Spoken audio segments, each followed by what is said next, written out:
Hey, it's Johanna, and today I want to talk about celebration. So I'm curious, how do you like to celebrate? What do you do to acknowledge all the really good stuff about who you are and what you do? And I ask similar questions to incoming clients, and it's been really interesting to notice how many people don't really have an answer, or they know how they like to celebrate other people, but are way less practiced at turning that celebration towards themselves. And, it kind of makes sense. There's so many reasons that we might neglect or even avoid celebration. For one, we don't want to seem arrogant, so we just kind of sit back and hope that other people notice and acknowledge us. Or we might believe that celebration, that should be reserved for the really big stuff. So anything along the way, celebrating that's just kind of a waste of time. Shouldn't we just get back to work? And we can also undermine moments for celebration by looking for every little flaw. It's like we believe we don't deserve to celebrate until it's perfect. Basically, until we are perfect. But celebration, it's actually really important because, for me at least, and let me know if this fits you as well, I'm way more practiced at looking for everything that's wrong than at looking for what's good, at what's working. And there's a lot I want to do in this world. I want to try new things. I want to connect deeply with other people. And to do that, I have to risk letting them see me.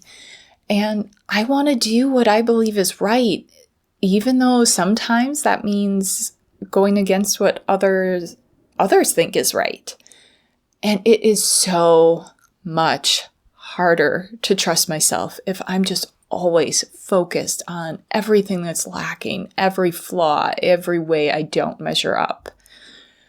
So practicing celebration is just one thing I'm doing to help me see more of the fuller picture, the whole picture, because we can get caught in one extreme or another. Either we're so focused on everything that's wrong, everything that's not working, everything that's not good enough, that we don't even really see what is already good, what's already working, what is possible.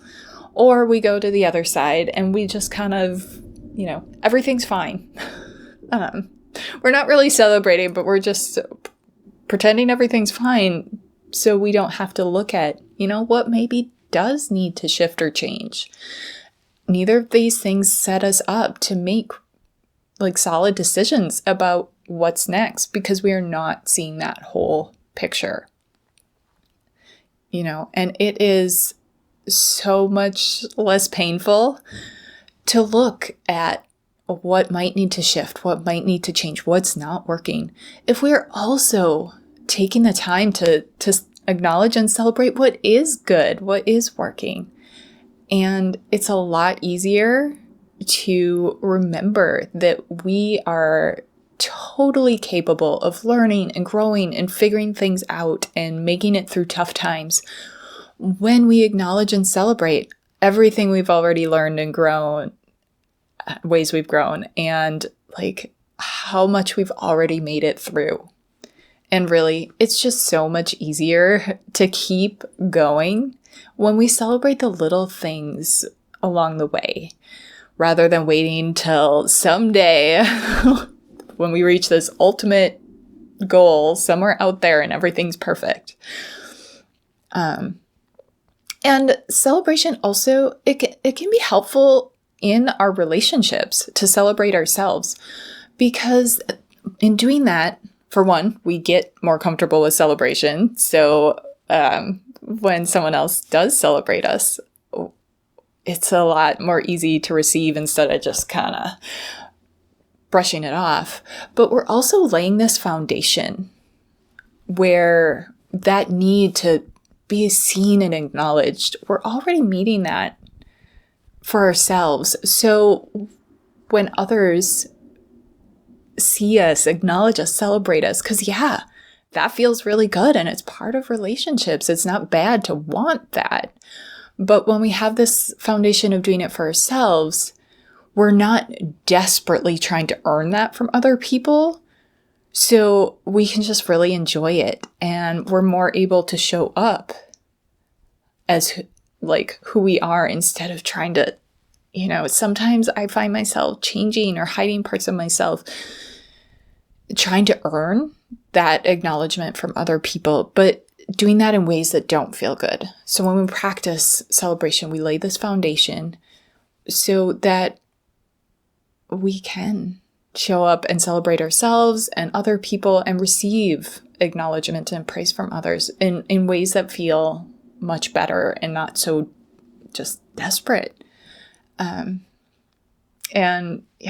So we'll wrap up for today, but before we do, I really am curious how you like to celebrate, because celebration can look different for different people. It doesn't have to be time-consuming or expensive or flashy. It can be, but that might not be what actually feels celebratory for you, or maybe not in every situation.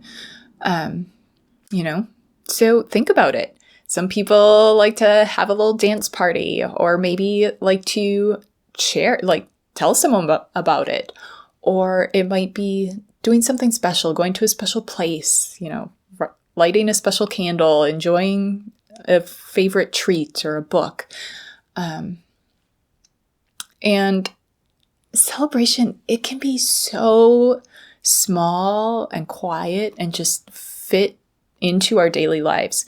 Something I've actually been practicing that's been really powerful is at certain points throughout the day, I will just pause and say to myself, probably in my own head, especially if anyone's around, oh, yeah, I did that. Or, yeah, this is me.